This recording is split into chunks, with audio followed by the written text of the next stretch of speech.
आज आपण बनवणार आहोत खारं वांगं. चला मग आपण रेसिपीला सुरुवात करू. पावशर छोट्या साईजमध्ये वांगे घेतलेले आहे. फोडणीला देण्यासाठी कढीपत्ता, 3-4 हिरवी मिरची व खोबरं देखील थोडंसं किसून घेतलेलं आहे.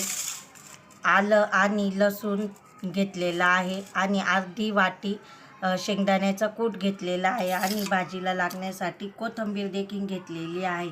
चला मग आपण रेसिपीला सुरुवात करू. प्रथम आपण वांगे चिरून मिठाच्या पाण्यामध्ये टाकू, म्हणजे आपले वांगे हे काळे पडणार नाही.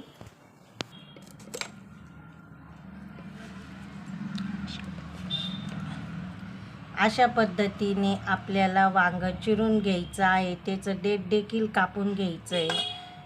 या पद्धतीने आपल्याला सर्व वांगे चिरून मिठाच्या पाण्यामध्ये 2 ते 3 मिनटं ठेवायचे आहे आणि हे वांगे 2-3 पाण्याने स्वच्छ धुवून घ्यायचे.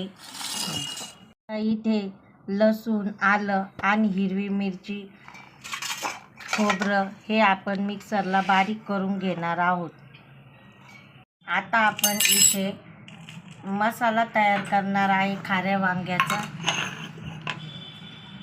हे आपण दळलेलं मिश्रण यामध्येच टाकून घ्यायचं आहे. या मसाल्यामध्ये आपण चवीनुसार मीठ टाकणारे, हळद एकदम थोडीशी टाकणारी आणि अर्धा चमचा धनिया पावडर देखील यामध्ये टाकणारी आणि थोडासा घरगुती काळा मसाला देखील यामध्ये टाकणारे. हे सर्व मसाले टाकून घेतल्यानंतर यामध्ये थोडंसं तेल टाकायचं आहे आणि हे मिश्रण चांगल्या प्रकारे मिक्स करून घ्यायचं आहे. अशा प्रकारे सर्व मसाला मिक्स करून घेतल्यानंतर आपण अशा पद्धतीने वांग्यामध्ये भरणारे. हे वांगं खायला अतिशय छान लागतं. याला खारं वांगं असं म्हणतात. कोणी याला भरलं वांगं देखील म्हणत असेल. तुमच्या भागात याला काय म्हणतात? भरलं वांगं म्हणतात, खारं वांगं म्हणतात की मसाला वांगं म्हणतात? मला नक्की कमेंट करून सांगा. अशा पद्धतीने आपल्याला सर्व मसाला वांग्यामध्ये भरून घ्यायचा आहे. चला आपण या वांग्याला फोडणी देऊ. बनवण्यासाठी इथे मी 1.5 वरगळे तेल घेतलेलं आहे व यामध्ये जिरे आणि मोहरी टाकून घेतलेली आहे.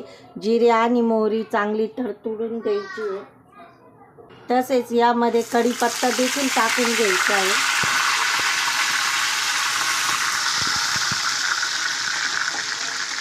आणि इथे आपण मसाला भरलेला आहे. हे वांगे देखील यामध्ये टाकून घ्यायचे. वांगे टाकून घेतल्यानंतर चांगल्या प्रकारे 2 ते 3 मिनटं चांगलं परतून घ्यायचं आहे.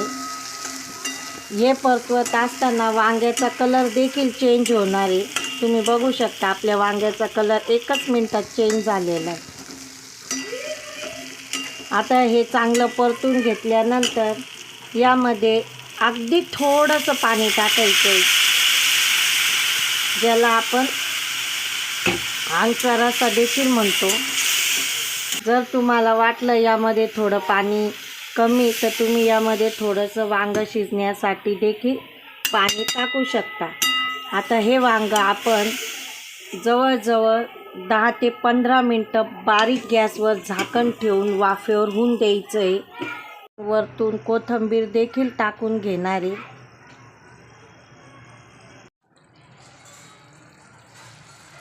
अशा पद्धतीने आपलं खारं वांगं इथे तयार झालेलं आहे. अशा प्रकारे आपलं इथे खारं वांगं तयार झालेलं आहे. तुम्ही बघू शकता किती सुंदर अशी तर्री देखील खाऱ्या वांग्याला आलेली आहे. हे खारं वांगं तुम्ही बाजरीच्या भाकरीसोबत, ज्वारीच्या भाकरीसोबत किंवा पोळीसोबत खाऊ शकता आणि तोंडी लावण्यासाठी वरण भातावर देखील घेऊ शकता. चला तर मग चॅनलला लाईक करा, शेअर करा, सबस्क्राईब करा आणि गरम गरम खायला घ्या. बनवून बघा. तुम्हाला कसं वाटलं चवीला ते पण मला कमेंटमध्ये नक्की सांगा.